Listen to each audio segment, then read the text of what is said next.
Everyone loves beautiful flowers, healthy fruits, and today I will share with you a free fertilizer right from your kitchen if you are a tea drinker. So, collect all the leaves after you make tea. If you're using cream, milk, or sugar, make sure you wash it. I changed my tea recipe just to for my plants. I don't add any sugar, I add milk later. So, this is just plain tea powder with some ginger, which is okay.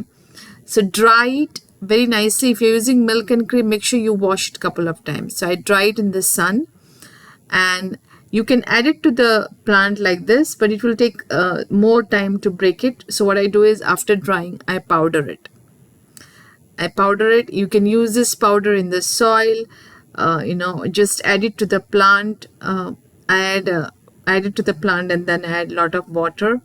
And usually I add fertilizers in the morning or evening, not in the afternoon when it's too hot. You can make a liquid fertilizer, soak this in water. Like I've taken about 2 cups of water, 2 teaspoons of tea powder, and then keep it for 24 hours, dilute it, and you can add it to your plant, especially during summer season.